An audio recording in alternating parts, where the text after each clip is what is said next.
welcome back to Cyberspace Investigations. So, Sony's announced a new state of play. No big deal, right? They'll probably show off Horizon or God of War. No, they won't. They'll show off Deathloop again.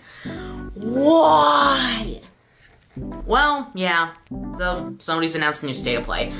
And it seems like not really many first-party things at all are going to be shown there. Which, you know, could be good or bad. Who knows? You know, there's certainly some merit to having third-party showcases. Nintendo has their indie showcases they do every once in a while. Sony could do something like that too.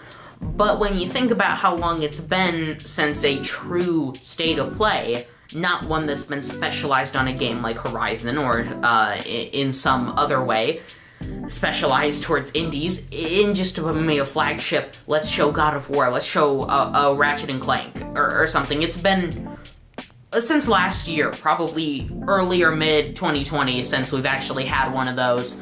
And so, most people were thinking, oh yeah, this month, July of 2021, will be the month that everything changes. We get a new state of play, and there are going to be things about it. The things on it that are very groundbreaking, but there weren't, or there won't be. As far as we know, it's pretty much just indies and Deathloop. With Deathloop can't really be called an indie. Technically it's a competitor, but because it was a PlayStation thing already, whatever, it's still gotta be there. And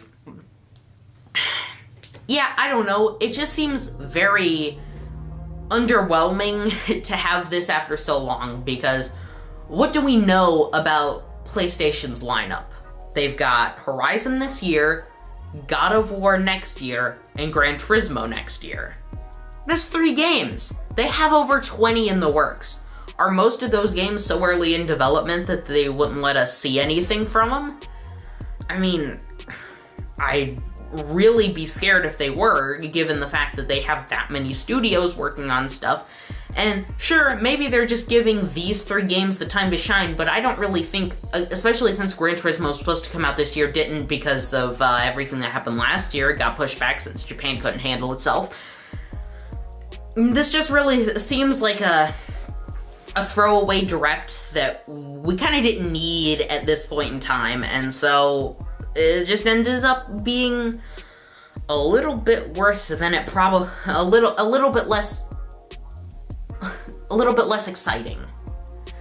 It's just, I don't know, really disappointing to see that there is just not really anything big happening right now, especially after the launch of Ratchet & Clank which was widely considered to be a fantastic game, that they wouldn't kind of ride off of that and go into something else, or now start a marketing campaign for something else, or teasing something, or just, there doesn't really seem to be much going on in the way of Sony right now, which I'm sure will change with time, and especially after there's, you know, after Christmas or stuff. But right now, Nintendo has a bunch of games coming out soon that all look decent enough. Microsoft has been showing off a lot of new stuff coming to Game Pass, and whether it's sticking around or not, I could look that up and show it, but I'm not gonna do that, am I? And so, there's not really much to really talk about in terms of Sony, which kind of makes me feel left out of the greater gaming discussion, because I could care less what's coming to Game Pass. I can't play anything on Game Pass. And Nintendo games, most of them don't interest me anymore, except for maybe Metroid. And other than that, it's third parties I'm all looking forward to, and most of those are remasters or re-releases anyway of Sega games. And then there's Sony with 3 games lined up that we know about. 3 games kind of seems a little light. For next year? Sure, but only 2 of those are coming out next year, which means there has to be at least a couple more we don't know about coming next year if they want to match the output in 2020, which was Destruction All-Stars, but oh god, we hate Destruction All-Stars here, don't we? Returnal, Ratchet & Clank, and then Horizon were kind of the 4 big games from Sony themselves. Now, that's not to mention the console exclusives. You had Final Fantasy VII Remake DLC, Kingdom Bridge of Spirits, and Deathloop, of course, as we are already talking about. And those games are definitely, they're not really system sellers. They're not the blockbusters that Sony is promising.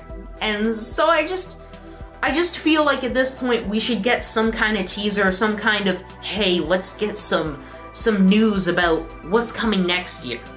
Since we're now in July, which means we have 5 more months until 2021 is over and we head into the great unknown of 2022, we don't really have all too much to look forward to on the front of new things. Returnal was a good new IP, but I don't know if Returnal itself is going to be an IP, or it's just a standalone game, and now that the developers are owned, Housemarque are owned by Sony, they're going to just go on and make something else, which I think is what they're doing. Anyway, I haven't played Returnal, so I don't know how it ends or anything. But there just seems to be a kind of lack of things to look forward to, because of course I'm gonna look forward to God of War, of course I'm looking forward to Gran Turismo, of course I'm looking forward to Horizon, but what's the next big unknown? What's the next thing that we just don't know about yet? What's lurking on beyond the horizon from the new studios that Sony's been picking up? When are we getting Sunset Overdrive Remastered, Sony? But yeah, then that's really the situation with State of Plays at the moment. I think they're just kind of underwhelming, and we need some more information overall to keep the spirits high, especially as the other companies start to ramp up their production. Nintendo was actually having an okay game lineup this year, unlike last year, and Microsoft is starting to pump out a lot more Game Pass deals, and they have stuff from Bethesda and all the studios they've acquired that are gonna start pumping out within the next couple of years. Now, we say couple years, and Sony's already got games in the works, and Nintendo's already got games in the works for those years, and Microsoft, well, they've got to ramp up if they really want to catch up, so we'll just see what they do. But honestly, I think this competition is kind of a good thing, with Sony needing to have competition to push them to make better games, seeing as how Ghost of Tsushima Director's Cut is so expensive. If they start having competition, that can drive them to make better deals, which is only better for us. And if every side is making better games, that's just still better for us. But yeah, that's the whole situation. And yeah, that's all I've got for this one. So see you guys next week for another great program.